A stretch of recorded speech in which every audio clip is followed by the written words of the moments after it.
All right, yeah. So, hello everyone, and welcome back to Yasmin Said Official. Today in this lecture, we are going to continue with Animal Kingdom. ये playlist जो है आप लोग को मेरे YouTube channel पर मिल जाएगी.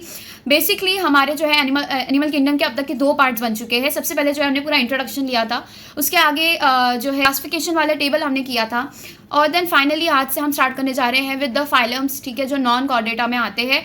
तो हम जो है हर एक वीडियो में 2-2 फाइलम को कवर करते जाएंगे, और जो भी प्रैक्टिस शीट इसकी बनेगी वो सब टेलीग्राम चैनल पर आपको मिल जाएगी. ठीक है, और उसके जो वीडियो सॉल्यूशंस होंगे वो आपको मेरे यूट्यूब चैनल पर मिल जाएंगे. तो लिंक डिस्क्रिप्शन में दी गई है. टेलीग्राम चैनल जाके फटाफट से ज्वाइन कीजिए, और जो प्रैक्टिस आप लोगों को क्वेश्चन पेपर्स मिल रहे हैं उससे सॉल्व कीजिए, और फिर फाइनली देन उसके बाद में आके जो है यूट्यूब पे वीडियो सॉल्यूशन उसका देखिए. फाइन. सो इस वे में जो है अभी हम स्टार्ट करते हैं with Porifera, and then will be doing Cnidaria. इसके आगे जो है then will be moving on to the next 2 phylums. ठीक. तो इस वे में जो है हर एक वीडियो में जो है हम 2-2 फाइलम को कवर करेंगे. बस अभी आप लोगों को क्या करना है, ये सारे वीडियोज़ में जो भी मैं बता रही हूँ ये आई नो वेरी वेल, ये आप लोगों को टेक्स्ट बुक में दिया गया है, और सेम एज इट इज़ वही मैं पढ़ाने वाली हूँ. इनफैक्ट टेक्स्ट बुक की ही रीडिंग मैं करा रही हूँ. एनसीईआरटी रीडिंग सीरीज़ ये चल रही है. तो ये तो आप लोगों को समझ में आ गया कि टेक्स्ट बुक में दी है चीज़, लेकिन मेरा बोलने का ये था मोटिव कि आप लोग को ये फिर भी लिखना है. ठीक है, it is very important for you all to write what you all are studying. ठीक है, टू मेक नोट्स. और ये लेक्चर के दौरान ही जब नोट्स बनते हैं, that's the best type of notes one can have, a student can have. ठीक है, so try to make your own notes, और जो है सब चीज़ें अगर लिखी हुई भी होगी टेक्स्ट बुक में, then also you are suppose to write it. ठीक है, बिकॉज जो है वो लॉन्ग टर्म मेमोरी में उसको जो है ट्रांसफॉर्म करने के लिए लिखना भी बहुत one of the best veg में आता है. तो लिखो और बार बार उससे जो है देखो, रिवाइज करो, क्योंकि it is all about revision. This chapter is all about revision. जितना रिवाइज करोगे उतना अच्छा आप इसको ग्रास्प कर पाओगे, लॉन्ग टर्म के लिए याद कर पाओगे. ठीक है, so let us quickly begin with today's video. Right, so hello everyone and welcome back to Yasmeen Syed official. आज हम एक फर्स्ट फाइलम, ठीक है, एनिमल किंगडम का स्टार्ट करने जा रहे हैं, दैट इज पॉरीफेरा. अब पॉरीफेरा में जो है आप लोगों ने सबसे पहले ये पता होगा कि पॉरीफेरा हम जो है पहले इसका बेसिक पढ़ चुके हैं. जब हम बेसिस ऑफ क्लासिफिकेशन देख रहे थे तब बहुत सारी चीज़ें जैसे क्राइटेरिया से उसमें पॉरीफेरा किन में आता है, ठीक है,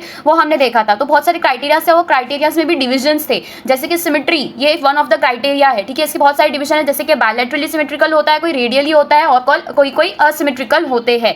ठीक है, तो फाइलम पॉरीफेरा जो है ये सिमेट्री वाइज अगर देखें तो किसमें आता है, इन तीनों में से असिमेट्रिकली होता है, तो इट शोज असिमेट्री. ठीक है, स्टार्ट करते हैं directly with the reading. What it says, members of this phylum are commonly known as sponges. ठीक है, इन्हें स्पॉन्जेस क्यों कहा जाता है, बिकॉज इनका जो बॉडी टेक्सचर होता है या फिर बॉडी का जो एक तरीके से स्ट्रक्चर होता है काफ़ी स्पॉन्जी नेचर का होता है. ठीक है, स्पॉन्जी क्यों कहा गया है इसे, स्पॉन्जी क्यों कहा गया है इसे, बिकॉज इनका जो बॉडी स्ट्रक्चर होता है वो काफ़ी कैसा होता है, सॉफ्ट होता है, स्लाइमी होता है. ठीक है, तो बेसिकली इनके जो बॉडी का स्ट्रक्चर होता है उस बेसिस पे नाम कह देते हैं क्या, पॉरीफेरा. ठीक है, दैट इज स्पॉन्जेस. ठीक है, कॉमन नेम इनका स्पॉन्जेस है. ठीक है, यहाँ पे अगर आप इसके डायग्राम्स देखें तो इनमें देखने में भी ऐसे लग रहा है कि ये सॉफ्ट है, और इनका बॉडी स्ट्रक्चर कैसा है, काफी फ्लफी टाइप का है. So they are called as what, sponges. They are generally marine and mostly asymmetrical animals. तो जहां तक कि यहाँ पर एनसीईआरटी में क्या बताया कि ये जनरली मतलब ज्यादातर मरीन वाटर बॉडीज में दिखाई देंगे, और ये कैसे होते हैं, असिमेट्रिकल एनिमल्स होते हैं. These are primitive multicellular animals. क्यों इन्हें प्रिमिटिव कहा गया है, क्योंकि फर्स्ट एंड फॉरमोस्ट जो एनिमल किंगडम में देखे जाते हैं तो सबसे पहले नंबर पर रखे जाते हैं वो सबसे प्रिमिटिव होते हैं. जैसे जैसे हम हायर लेवल पर जाते हैं तो वहाँ पे इवोल्यूशनरी चेंजेस की वजह से उनके अंदर अपग्रेडेशन आता है, जिसकी वजह से उनकी बॉडी काफी ज्यादा कॉम्प्लेक्स होती जाती है. So you need to mind these words. ठीक है, जो मैं अभी बता रही कि जैसे जैसे हम हाई लेवल ऑफ ऑर्गेनाइजेशन पे जाते हैं, इवोल्यूशनरी चेंजेस की वजह से उनकी बॉडी में अपग्रेडेशन आता है. ठीक है, और जिसकी वजह से उनकी बॉडी की कॉम्प्लेक्सिटीज बढ़ती जाती है, उनका डाइजेस्टिव सिस्टम, सर्कुलेटरी सिस्टम सब क्या करता है, वेराई करता है, और वो अपग्रेड होता रहता है. सबसे पहले नंबर पे जो प्रिमिटिव लेवल पे हमें मिल रहे हैं वो स्पॉन्जेस मिल रहे हैं. These are multicellular animals. Of course animal kingdom में सारे ही मल्टी सेलुलर होते हैं, लेकिन इनका जो बेसिकली वी कैन से जो लेवल ऑफ ऑर्गेनाइजेशन होता है, बॉडी किस ठीक है ऑर्गेनाइजेशन से बनी हुई है, क्या है उनका बेसिस क्या है, तो they show cellular level of organisation. तो यहाँ पर सारे के सारे मल्टी सेलुलर है, लेकिन यहाँ पे ठीक है अलग अलग लेवल ऑफ ऑर्गेनाइजेशन देखे जाते हैं, जिनमें से पॉरीफेरेंस जो स्पॉन्जेस है वो किन में आते हैं, सेलुलर लेवल ऑफ ऑर्गेनाइजेशन में आते हैं. ये भी हमने फर्स्ट लेक्चर में देख लिया था.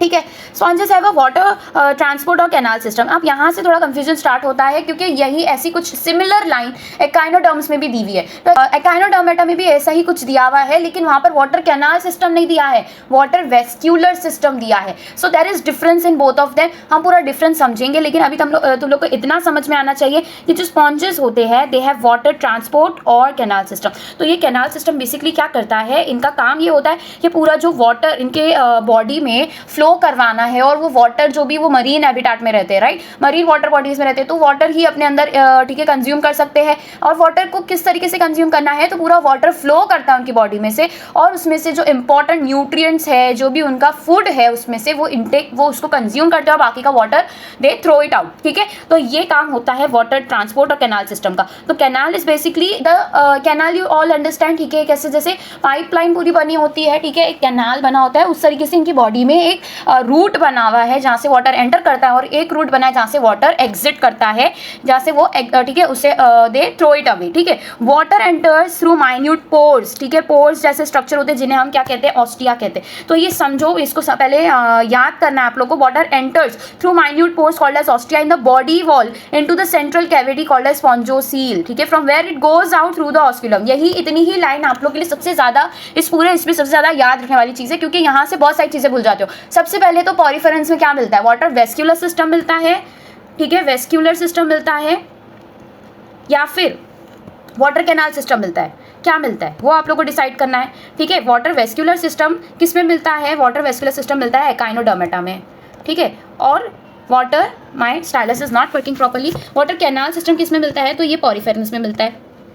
ठीक है, तो ये दो जो थे, एक इंपॉर्टेंट एक नोट था जो सबसे पहला आप लोग का डाउट आता है कि वाटर वेस्कुलर सिस्टम क्या है और वाटर कैनाल सिस्टम क्या है, दोनों का अलग अलग मैंने अभी याद करवा दिया। दूसरा, वाटर एंटर कहाँ से करता है, क्या चीज है वो, और एग्जिट कहाँ से करता है। ठीक है, it goes out from osculum. Osculum, यहाँ से ये चीज जो है जो भी इनके बॉडी में एंटर कर रहा है वो यहाँ से एग्जिट करेगा। अब एंटर कहाँ से करता है, तो दैट इज ऑस्टिया। ठीक है, इन द बॉडी वॉल, ये एंटर कहाँ पे कर रहा है, बॉडी वॉल के अंदर जा रहा है। ठीक है, तो the body is not osmosis नहीं होता इनकी बॉडी में कि जहाँ पे गया वाटर अपने आप वाटर बॉडी वॉल से, ठीक है, ऑस्मोसिस करके वाटर अंदर आएगा, नहीं, इनके अंदर जो है एक पोर्स होते हैं, बहुत सारे माइन्यूट पोर्स होते हैं, these are called as ostia.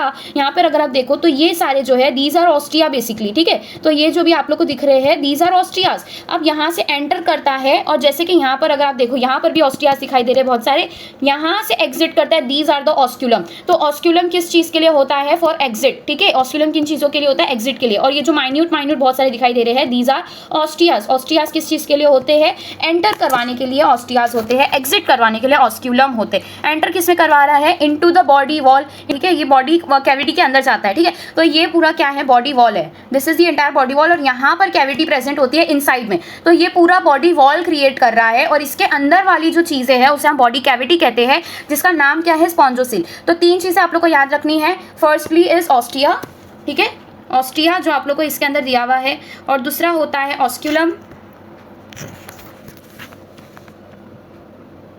और तीसरा होता है दैट इज स्पॉन्जोसील।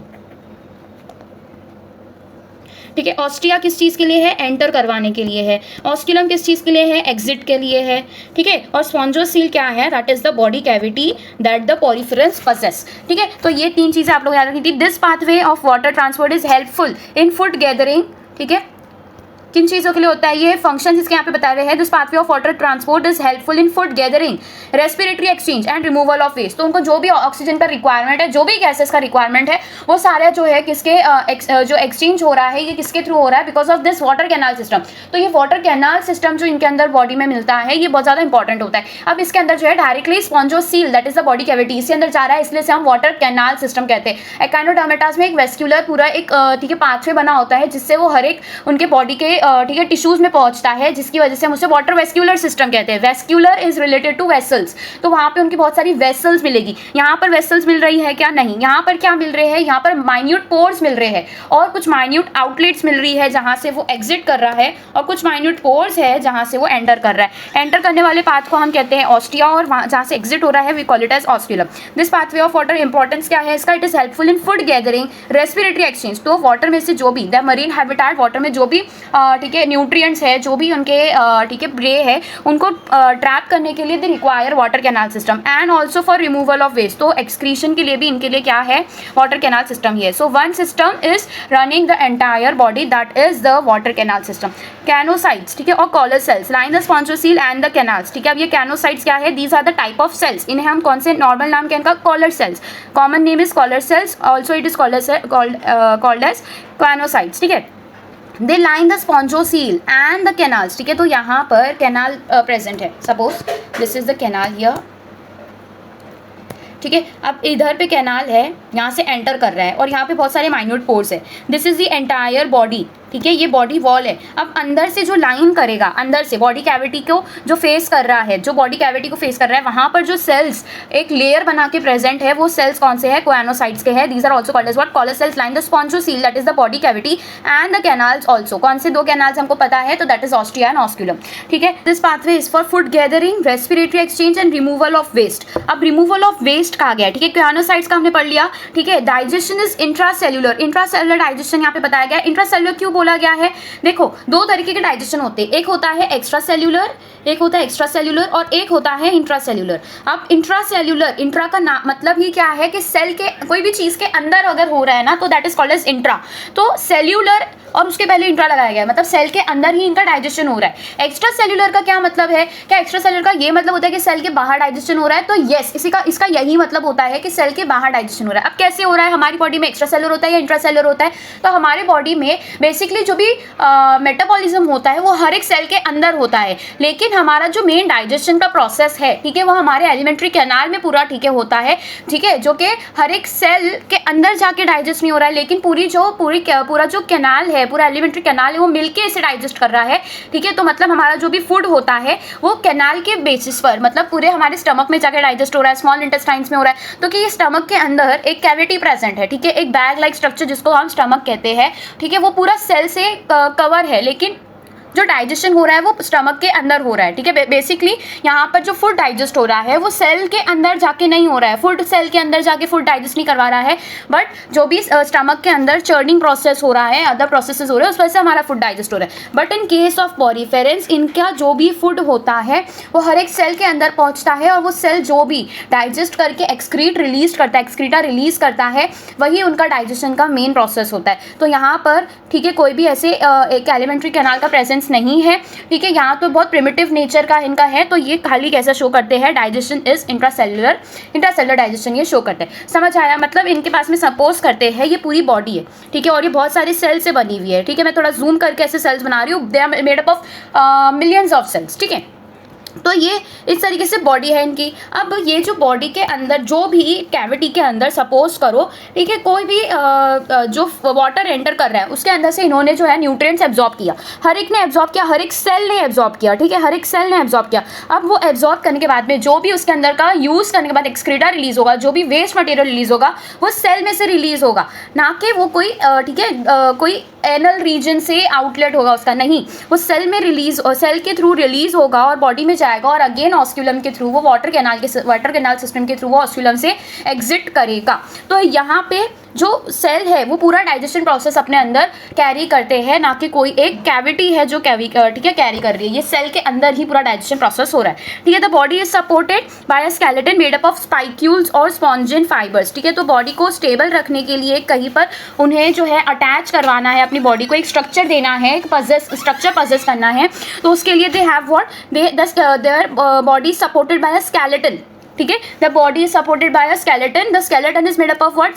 स्पाइक्यूल्स और स्पॉन्जिन फाइबर्स। तो ये fibrous we can say fibrous materials होते हैं जिसका नाम क्या है? स्पाइक्यूल्स, ठीक है। और ये स्पॉन्जिन फाइबर्स भी एक टाइप के फाइबर्स है, ठीक है। इनसे इनका बॉडी का स्केलेटन बना है। हमारा स्केलेटन किसके थ्रू बना हुआ है? तो बोन्स के थ्रू हमारा स्केलेटन बना है। तो वैसे ही हमारा जो बोन्स है वो स्केलेटन प्रोवाइड करके हमें क्या क्या चीज़ें, क्या इंपॉर्टेंस देता है? तो हमारी बॉडी स्टेबल रहती है, मूव कर सकती है, कहीं पे स्टेबली बैठ सकती है, हम लिक्विड की तरह यहाँ वहाँ गिरते तो नहीं है, यहाँ वहाँ फैलते तो नहीं है, ठीक है, हाथ कहीं और जा रहा है, पैर कहीं और नहीं, तो हम एक स्टेबली ठीक है एक जगह टिके हुए हैं, तो that is because of our skeleton. तो इनकी बॉडी में भी स्केलेटन होता है, that is made up of spongin fibres also called as spicules. Sexes are not separate, that means they are hermaphrodite. Hermaphrodite is the word used in animal kingdom, जहाँ पर अगर कोई बायसेक्सुअल एनिमल है, ठीक है, उनमें जो है सेक्सेस सेपरेट नहीं है, ठीक है, जेंडर सेपरेशन नहीं है, तो वो पूरे, ठीक है, उन्हें हम क्या कहते हैं? बायसेक्सुअल कहते हैं, that is also called as what? Hermaphrodite, ठीक है। That is eggs and sperms are produced by the same individual, that is eggs and sperms are produced by the same individual. तो एक ही इंडिविजुअल है जो कि egg भी produce कर रहा है, स्पर्म भी प्रोड्यूस कर रहा है, और वहाँ पर ही उनका फर्टिलाइजेशन भी हो रहा है, एक ही बॉडी के थ्रू हो रहा है ये सब, ठीक है. That is why we call it as hermaphrodite, ठीक है. Sponges reproduce sexually by fragmentation और sexually by formation of gametes. तो ये गैमीट्स तो फॉर्म कर रहे हैं, that is egg and sperm, इनकी बॉडी में प्रोड्यूस होता है और सेम बॉडी से दोनों चीज़ें प्रोड्यूस होती है. और असेक्सुअल, ठीक है, रिप्रोडक्शन भी इनके अंदर देखा जाता है. वो किसके थ्रू होता है? तो asexual reproduction is a fragmentation, मतलब इनको बीच में से काट दो, यहाँ से इनका अलग से बॉडी ग्रो करेगा, यहाँ से इनका अलग से बॉडी ग्रो करेगा, they both will leave independently. इसे हम कहते हैं फ्रेगमेंटेशन. तो कहीं से भी ये किस में मिलता है? इंडिपेंडेंटली, ठीक है. ये किस में मिलता है? ये फ्लैट फॉर्म्स में भी मिलता है, दैट कम्स अंडर प्लेटीहेल्मिन्थ्स, ठीक है. तो ये प्लेटीहेल्मिन्थ्स जो फ्लैट फॉर्म्स है, ये आप लोग को आगे है, ठीक है. तो उनका भी कैसा होता है? कुछ इस तरीके से स्ट्रक्चर होता है, ठीक है. कुछ इस तरीके से उनके बॉडी का स्ट्रक्चर होता है. इनको बीच में से आप लोग कट कर दो, ठीक है, तो they will start living again,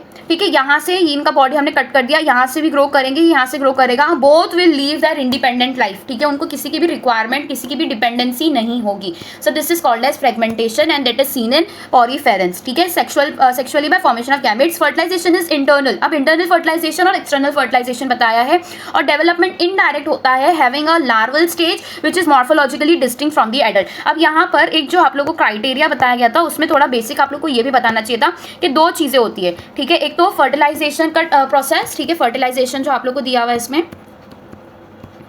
ठीक है, वो पहला हो जाता है. और दूसरा डेवलपमेंट, ठीक है. एंड राइटिंग एवरीथिंग एनीवेयर, लेकिन आप लोग को उसको एक ठीक है सीरीज में एक पर्टिकुलर फॉर्म में आप लोग को लिखना है. टेक्स्ट बुक के आसपास आप लिख सकते हो, ठीक है. फर्टिलाइजेशन दो तरीके का बताया गया है, एक इंटरनल और एक एक्सटर्नल, ठीक है. और एक क्या था? External fertilisation. एक्सटर्नल फर्टिलाइजेशन क्या होता है कि एग और स्पर्म बाहर रिलीज हो रहे हैं और वो बाहर जाके क्या कर रहे हैं? फ्यूज कर रहे हैं, ठीक है, जिसकी वजह से बाहर जाइगोट बन रहा है. तो बॉडी के बाहर जब जाइगोट बनता है और बॉडी के बाहर पूरा एम्ब्रियो डेवलप होता है और बाहर ही, ठीक है, उनका जो है पूरा बेबी बॉर्न होता है, that is called as external fertilisation, ठीक है. इनकी बॉडी के बाहर हुआ है fertilisation, that is why we call it as external. Internal क्या होता है कि बॉडी के अंदर, ठीक है, that is being fertilised, the egg is being fertilised from the sperm, ठीक है. और इस वजह से जो ठीक है जाइगोट बन रहा है वो भी कहाँ बन रहा है? बॉडी के अंदर बन रहा है. अब डेवलपमेंट दो तरीके का बताया गया है, एक इनडायरेक्ट और एक डायरेक्ट डेवलपमेंट,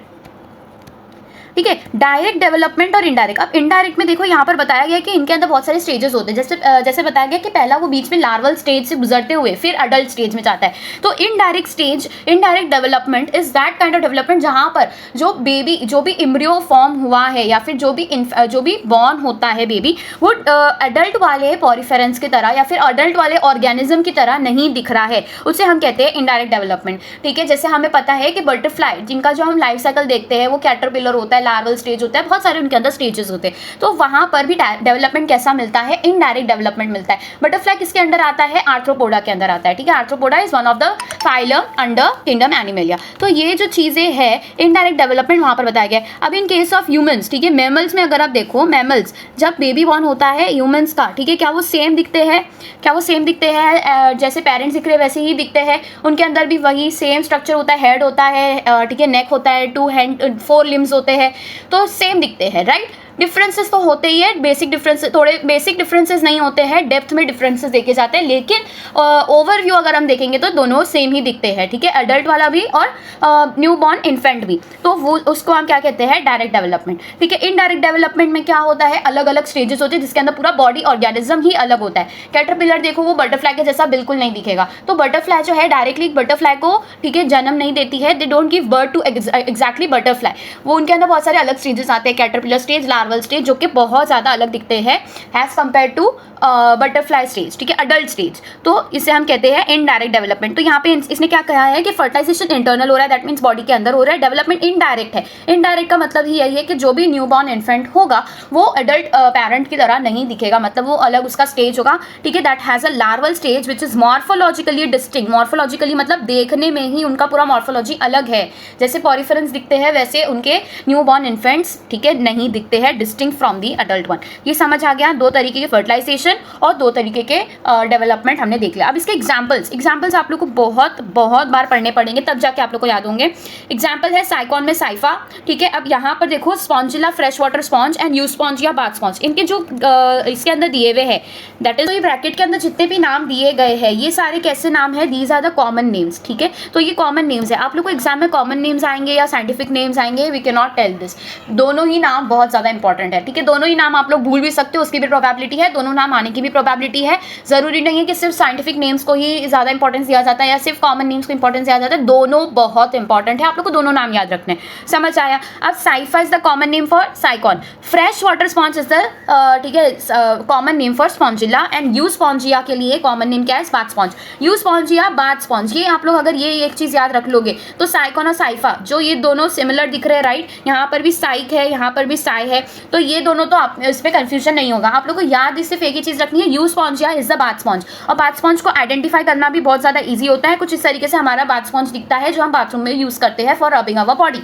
तो ये जो दिख रहा है this is exactly the Euspongia, जिसका कॉमन नेम क्या है, बाथ स्पॉन्ज। अब बाकी का जो बचा that is Spongilla fresh water sponge, यहाँ पर the third diagram is the Spongilla which is also called as fresh water sponge, ठीक है। कुछ इसका स्ट्रक्चर बहुत ज्यादा डिफरेंट सा है, this comes under Spongilla that is also called as, ठीक है, फ्रेश वाटर स्पॉन्ज। अब पहला वाला था साइकॉन, साइकॉन का, ठीक है, this name is common name क्या है, साइफा, ठीक है। तो याद रखना है इसका नाम क्या है, साइफा, इसका नाम क्या है, बाथ स्पॉन्ज, ठीक है। कैसे याद आया मुझे भी, I have also remembered these names by the structure, ठीक है। इसका स्ट्रक्चर ही कैसा है, बाथ स्पॉन्ज जैसा है। ये किसकी तरह दिख रहा है, Spongilla is the fresh water sponge, the last remaining one is this only, ठीक है। So starting with the next phylum Coelenterata that is also called as Cnidaria, ठीक है। इसके अंदर नाइडेरियंस मिलते हैं। सिलेंट्राटा में क्या मिलते हैं, नाइडेरियंस। दे आर एक्वाटिक, इनका नाम है, ये नाम याद रखना है। ये कैसे होते हैं, they are aquatic mostly marine, ठीक है। ये कहाँ पर मिलते हैं, मरीन वाटर हैबिटेट्स में ज़्यादातर मिलते हैं। सेसाइल और फ्री स्विमिंग, सेसाइल मतलब एक जगह स्टेबल रहते हैं, एक जगह दे डोंट मूव, ठीक है, they don't move, they are called as sessile. Sessile मतलब कोई एक जगह पे कोई ठीक है कोई बॉडी से सबस्ट्रैटम से अटैच होके उधर ही टिके रहने को कहते हैं सेसाइल रहना, ठीक है। तो इनके अंदर जो है सेसाइल ये ऐसे ऑर्गेनिजम्स मिलते हैं। और फ्री स्विमिंग भी होते हैं, like for example jellyfish, jellyfish cnidarians में आती है और ये कैसी होती है, फ्रीली बॉडी, ठीक है, वाटर हैबिटेट में फ्री स्विमिंग करती हुई दिखाई देती है। You all have must seen some of the videos of jellyfish जिसमें वो ओशंस में, ठीक है, वाटर बॉडीज में फ्रीली ठीक है स्विम करती है। तो these type of organisms are called as free swimming organisms. और जो एक जगह टिके हुए रहते हैं, they attach their body, their entire body to any kind of substratum, ठीक है। It could be the bed, the ocean bed, water body का जो बेड नीचे का लेवल होता है वहाँ पर जाके वो अटैच कर लेते हैं अपने आप को, या फिर कोई भी एक सबस्ट्रैटम से अटैच हो जाते हैं, like for any example for any stone, ठीक है, उससे अगर वो अटैच हो जाते हैं तो वो कैसे हो जाते हैं, सिसाइल हो जाते हैं, दे don't move. Radially symmetrical animals ये होते हैं, इनके अंदर सारे ही रेडियली सिमेट्री शो करते हैं। The name Cnidaria is derived from cnidoblast और we can say the cnidocytes. Blast और साइट्स, ठीक है, that is one and the same. The basically the blast is something that contain something, ठीक है, that has something inside, that is why we call it as blast, ठीक है। Sites are basically sales, तो नाइडोसाइट्स present होते हैं इनके tentacles पे। Now what is tentacles, look here carefully, यहाँ पर ये देखो आप लोग, ये जो हेयर लाइक स्ट्रक्चर यहाँ पे दिखाई दे रहा है, these are the tentacles and same is seen in jellyfish, these are the tentacles. अब ये क्या है, ये पूरा लॉन्ग स्ट्रक्चर है, दीज आर द टेंटिकल्स, जिससे वो अपने प्रे को कैप्चर करते हैं। अब प्रे को कैप्चर तो कर लिया लेकिन वो भाग सकता है, राइट। तो प्रे को कैप्चर करने के बाद उसको जो है फ्रीज करना है एक जगह पे या फिर उसे ट्रैप करना है। एक्चुअल में उसकी ट्रैपिंग कैसे की जा सकती है, उसे अटैक कैसे किया जा सकता है, उसे जो है किल कैसे किया जा सकता है, तो that is because of the cnidoblast और we can say the cnidocytes that is present on their tentacles. और ये क्या करते हैं, इनके अंदर एक ऑर्गेनल होता है जिसे हम निमैटोसिस्ट कहते हैं।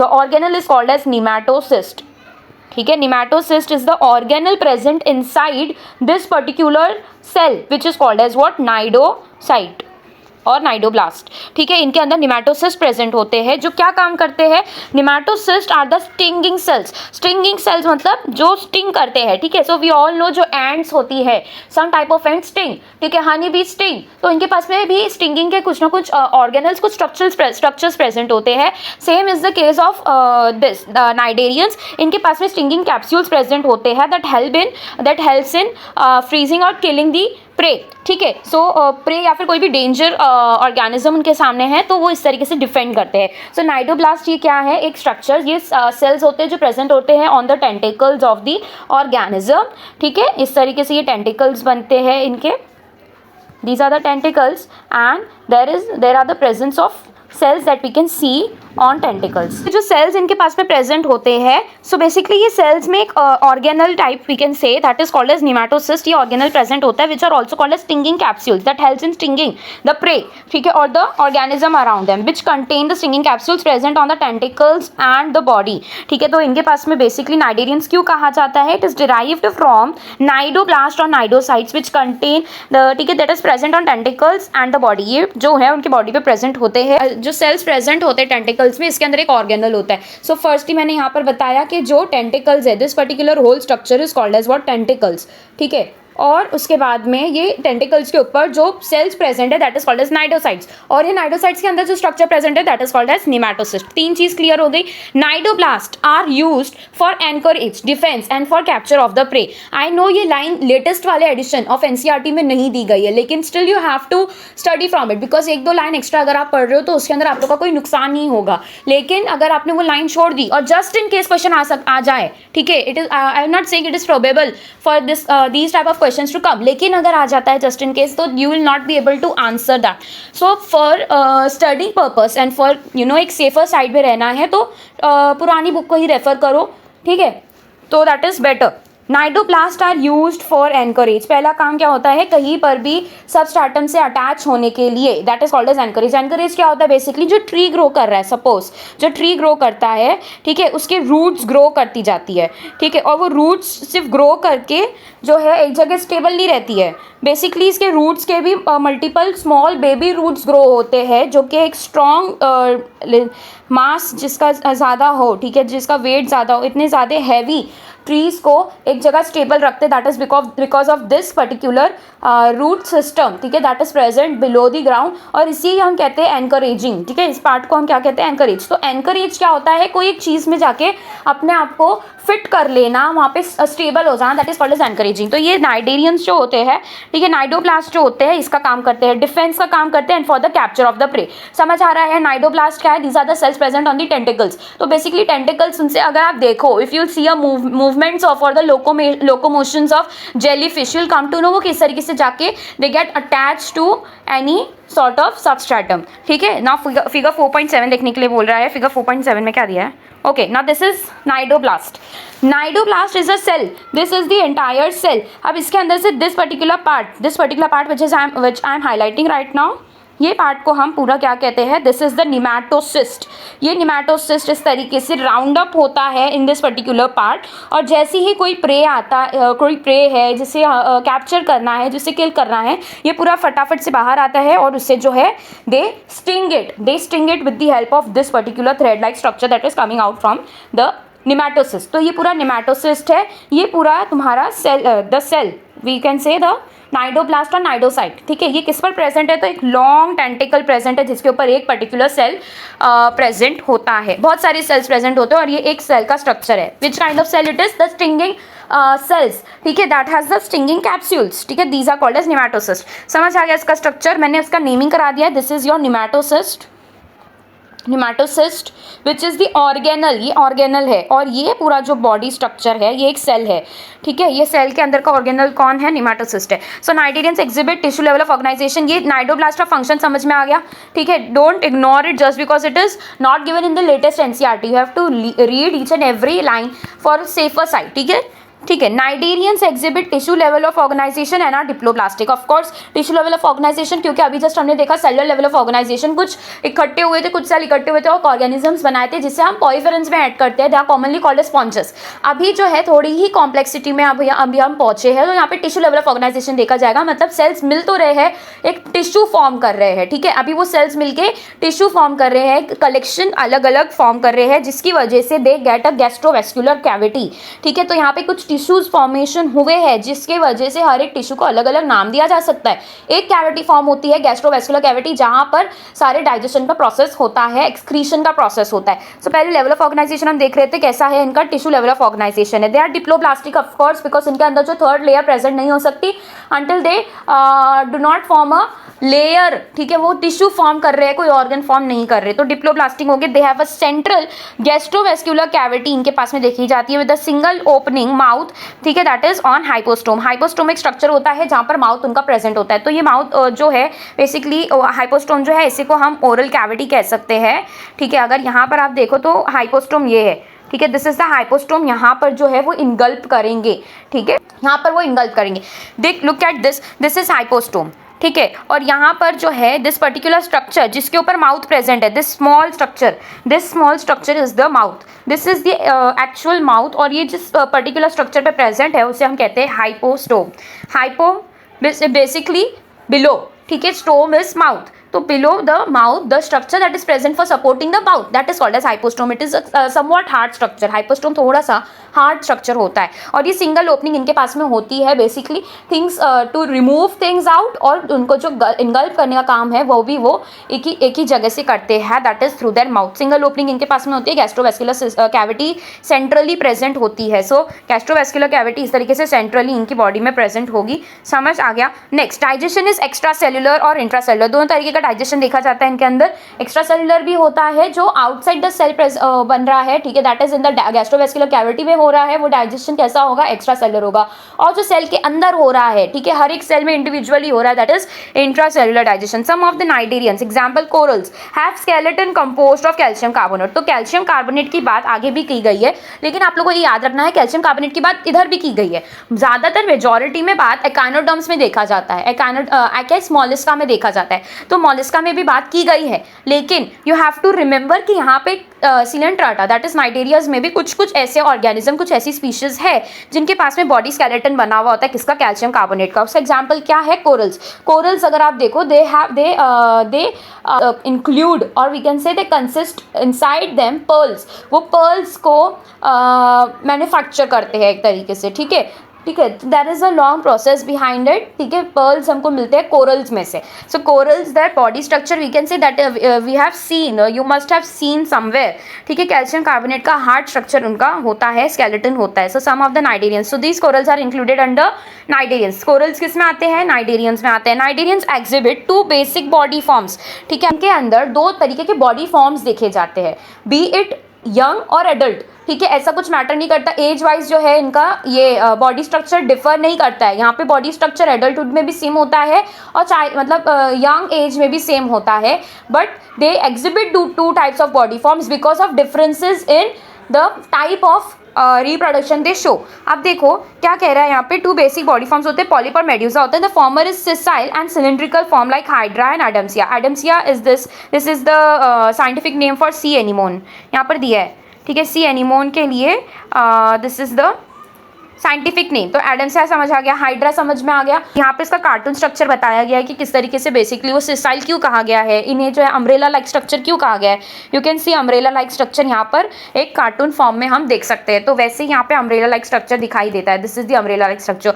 यहाँ पर जिस तरीके से सिसाइल बॉडी दिखाई दे रही है वैसे ही यहाँ पर सिसाइल बॉडी स्ट्रक्चर दिखाई दे सकता है इसका। So these are the differences. Adamsia देख लिया हमने, सी एनिमोन। अब ये एडम्सिया भी कुछ इसी तरीके का होता है, इनके पास में एक बॉडी स्ट्रक्चर होता है कुछ इस तरीके से, ठीक है, एंड यहाँ पे कुछ वो अटैच कर लेते हैं और यहाँ पर बहुत सारे इनके पास में टेंटिकल्स प्रेजेंट होते हैं, डेंसली टेंटिकल्स इनके पास में प्रेजेंट होते हैं, जिसके through they have multiple functions. Tentacles have multiple functions. क्या क्या फंक्शन हमने पढ़ लिया था, दे simply help in capturing the prey, ठीक है, कैप्चर करने का काम करते हैं। दूसरा एक जगह एंकरेज का काम करते हैं और तीसरा हमने क्या देख लिया था, डिफेंस का काम करते हैं। तो कैप्चरिंग का काम करेंगे, डिफेंस का काम करेंगे और एंकरेज का काम करेंगे। Where is the latter is umbrella shape, ठीक है, पहला कैसा था, सिलिंड्रिकल फॉर्म था, सिलिंड्रिकल स्ट्रक्चर समझ में आया। अम्ब्रेला शेप दूसरा फॉर्म है, ठीक है, जो कि कैसा होता है, फ्री स्विमिंग होता है। तो एक पॉलिप था, एक मेड्यूसा था। जो मेड्यूसा होता है वो फ्री स्विमिंग होता है। लुक हियर केयरफुली, ये मेड्यूसा है, ये फ्री स्विमिंग है, ये मिलता है ऑरेलिया में। जो मेड्यूसा वाला पार्ट है वो मिलता है ऑरेलिया में, ठीक है। दूसरा है पॉलिप। पॉलिप जो है सिलिंड्रिकल फॉर्म है और ये होता है कैसा, सिसाइल होता है, ठीक है, दैट इज सिसाइल। ये मिलता है हाइड्रा और एडम्सिया में, ठीक है। याद रहेगा एडम्सिया और Hydra. Adamsia is the another name और scientific name for sea anemone. इसका स्ट्रक्चर यहाँ पे मैंने ड्रॉ किया, ठीक है। Where is the latter is umbrella shape, that is the second one, that is medusa. ये अम्ब्रेला शेप्ड होता है, फ्री स्विमिंग होता है लाइक ऑरेलिया और जेलीफिश। ऑरेलिया का ही दूसरा नाम यहाँ पर क्या बताया गया है, jellyfish. Those cnidarians which exist in both forms exhibit alternation of generation. अब ऐसे भी कुछ नाइडेरियंस है जो कि एक फॉर्म नहीं शो करते, दूसरा फॉर्म नहीं शो करते, वो दोनों ही फॉर्म शो करते हैं। सो बेसिकली दोनों फॉर्म्स उनके अंदर ऑल्टरनेटिवली दिखाई देते हैं। And why are both these forms can be seen in them, because of the process they undergo, that is the type of reproduction they undergo. On that basis इनके अंदर दो तरीके के बॉडी फॉर्म्स दिखाई देते हैं। एक तो we have medusa and the other is the medusa and the polyp. तो पॉलिप जो होता है वो सिसाइल होता है, that is seen in Hydra and Adamsia. जो मेड्यूसा होता है वो फ्री स्विमिंग होता है। सो बेसिकली जो मेड्यूसा है वो सेक्सुअली रिप्रोड्यूस करता है। आई विल राइट हियर, जो मेड्यूसा है वो सेक्सुअली प्रोड्यूस करता है पॉलिप को, सेक्सुअली, ठीक है, सेक्सुअली यहाँ पर रिप्रोडक्शन कर रहा है। और जो पॉलिप है वो मेड्यूसा प्रोड्यूस करता है असेक्सुअली, ठीक है। सो दो तरीके के यहाँ पर रिप्रोडक्शन के टाइप्स देखे जाते हैं एक ही ऑर्गेनिज्म में। एक सेक्सुअली रिप्रोड्यूस कर रहा है, एक स्ट्रक्चर जो सेक्सुअली रिप्रोड्यूस करता है वो मेड्यूसा है, और वो सेक्सुअली प्रोड्यूस तो कर रहा है लेकिन वो क्या बना रहा है, पॉलिप को दे रहा है, ठीक है। They give birth to polyp body forms, ठीक है, of that particular same organism. वो ऑर्गेनिज्म सेम ही है, उसका नाम नहीं बदलेगा, लेकिन जो है on the basis of the type of reproduction they show, उनका जो है ठीक है, we can say the younger generation और we can say the young ones have different body forms. Medusa का जो यंग वन आएगा वो पॉलिप होगा, और पॉलिप का जो असेक्सुअली यंग वन दिखाई देगा, असेक्सुअल रिप्रोडक्शन के बाद में जो दिखाई देगा, that is medusa, that is free swimming. तो मेड्यूसा सेक्सुअली रिप्रोड्यूस करता है, that shows the polyp type of organism, ठीक है। So cnidarians which exist in both forms exhibit alternation of generation, और इस पर्टिकुलर ऑल्टरनेशन ऑफ जनरेशन को हम metagenesis कहते हैं। What is metagenesis? Metagenesis alternation of generation. What is metamorphosis? Metamorphosis is the change in the body structure as according to the stages of life, ठीक है। उनके पूरे लाइफ के अलग अलग स्टेजेस में अलग बॉडी फॉर्म्स देखे जाते हैं, that is called as metamorphosis, ठीक है। और दूसरा हमारे पास में था मेटामेरिज्म। तो मेटा वाले तीन चीज़ें हमारे पास में आ जाती है, मेटामॉर्फिज्म,